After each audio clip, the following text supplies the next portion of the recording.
बहू अपनी ननद का सामान बांध दो।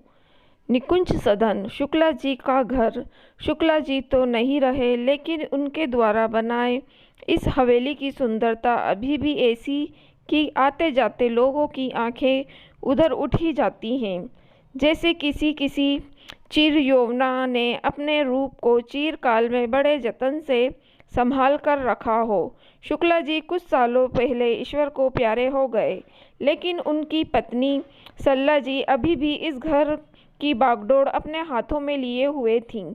बेटा अनिरुद्ध और बहू रेवती पर पूरा कंट्रोल था। दो पोते जो बड़े बड़े हो रहे थे, लेकिन मजाल क्या कोई काम खुद की मर्जी से कर ले। दूसरा बेटा अनुज अपना परिवार लेकर दिल्ली में रहता। सरला जी इकलौती बेटी प्रिया बनारस में ब्याही गई। माँ की दुलारी बेटी का रोज मायके आना जाना लगा रहता था, और सरला जी बेटी को देख यूं भूल जाती कि बेटी अब खुद माँ बन गई। बेटे को देखते ही माँ की ममता का समंदर छलक उठता। जब भी प्रिया एक दिन के लिए मायके आती तो रसोई में पकवानों की खुशबू से पूरे मोहल्ले में फैल जाती। उस दिन उनकी बहू का पूरा दिन रसोई में ही बीतता। लेकिन मजाल क्या कि माँ बेटी के मुंह से रेवती के लिए प्यार के दो बोल निकल जाए। उल्टा ना तो उसे कुछ खाने को पूछा जाता और ना उन पकवानों में कितनी कमियां निकाली जाती। और प्रिया का इस तरह का मायका भ्रमण महीने में 3-4 बार तो होता ही जाता।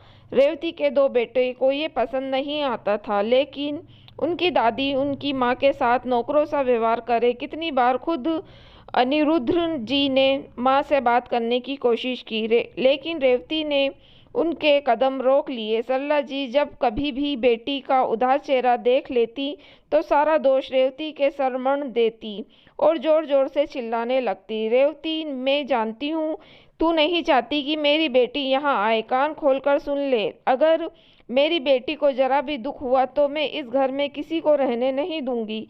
सासू माँ के मुख से कड़वी बातें सुनकर भी रेवती मुस्कुराती रहती और किसी तरह प्रिया को मनाने में लग जाती। रेवती के बेटे माँ से हमेशा कहते, माँ दादी इतना बुरा भला कहती हैं और आपको कोई फर्क नहीं पड़ता। वो हमें क्या निकालेंगी, हम ही ये घर और उन्हें छोड़कर चलते हैं ना। तो रेवती बोल पड़ती, खबरदार जो दादी के बारे में कुछ भी कहा तो ऐसे ही मुझे भी तुम दोनों छोड़कर चले जाना जब मैं बूढ़ी हो जाऊंगी। दोनों बच्चे माँ के तर्क सुनकर निरुत्तर हो जाते।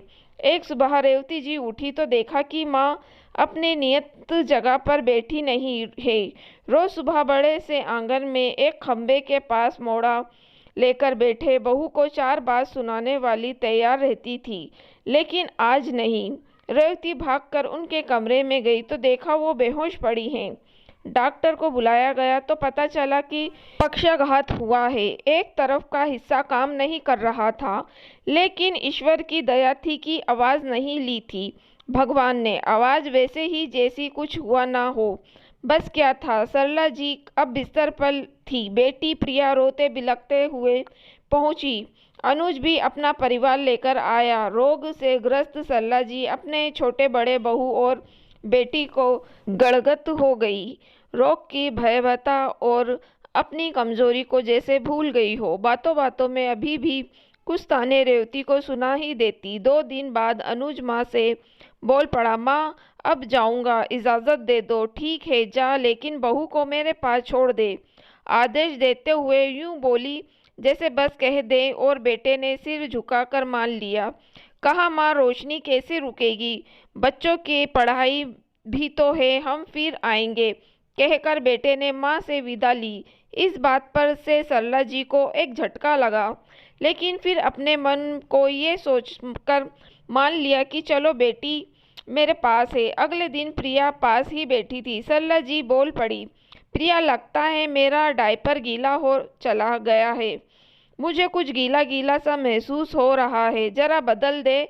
बहू अभी बात बता दे के गई है सब्जी लेने, अभी समय लगेगा उसे आने में। नहीं माँ थोड़ा रुक जाओ, भाभी आती होंगी, मुझसे ना हो पाएगा ये, जानती हो ना मुझसे गंदगी बर्दाश्त नहीं होता। बेटी के मुंह से अपने लिए ये सुनकर एकदम सुन पड़ गई सरला जी। जैसे उस दिन नहीं पक्षाघात से उन्हें आस को शरीर को छुआ। वो चुप थी, लेकिन आंखों से आंसू बह रहे थे। तभी रेवती आई। माँ की आंखों से बहते आंसू देखकर घबरा गई। माँ, कुछ दुख रहा है क्या? कोई तकलीफ है क्या? बोलिए ना माँ। लेकिन सरला जी ने कुछ नहीं कहा। कहती भी क्या, जिस बेटी को आज तक चंदन की तरह माथे पर रखा, उसे आज वो गंदगी लग रही है।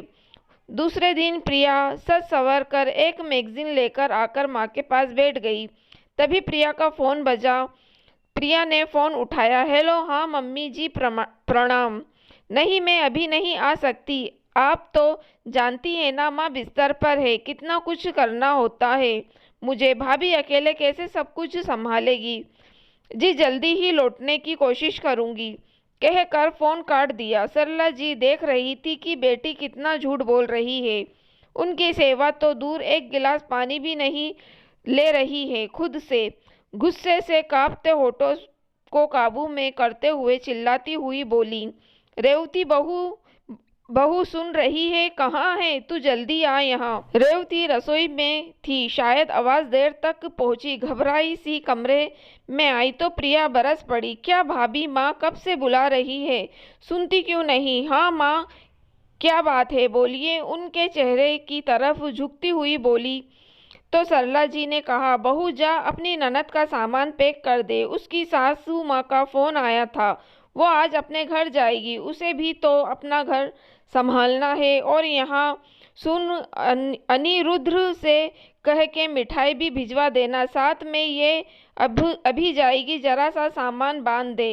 प्रिया ने माँ को बातों सुनी तो बोल पड़ी, लेकिन माँ मैं तो कह ही रही थी। प्रिया तो सरला जी फिर बोल पड़ी, नहीं तू जा, यहाँ मेरी बहू है जो मुझे संभाल लेगी, तू अपनी गृहस्थी संभाल। प्रिया समझ गई कि माँ गुस्से में है, सो वो चुपचाप चली गई और सरला जी ने चुपचाप अपनी आंखें मूंद ली। शायद वो अपनी ही गलतियों का हिसाब किताब कर रही थी। कुछ दिनों तक रेवती ने अथक प्रयास और सेवा से तो वो थोड़ा बहुत उठने बैठने लगी। वाणी एकदम मधुर हो गई थी, किसी से कोई शिकायत नहीं, यहाँ तक कि प्रिया और अनुज से भी नहीं। प्रिया अभी भी माँ से मिलने आती तो रसोई में वैसे ही पकवान बनते, लेकिन अंतर इतना था कि तब उन पकवानों को खाने से पहले सरला जी बहू को भी अपने पास प्यार से बुलाकर बिठाती। बहू और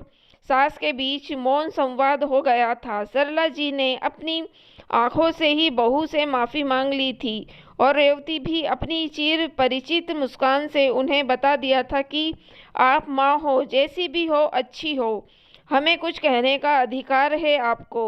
दोस्तों, अगर आपको कहानी पसंद आई हो तो प्लीज़ आप मेरे चैनल को सब्सक्राइब ज़रूर कीजिएगा और मेरी वीडियो को लाइक और शेयर भी ज़रूर कीजिएगा। Thank you for watching.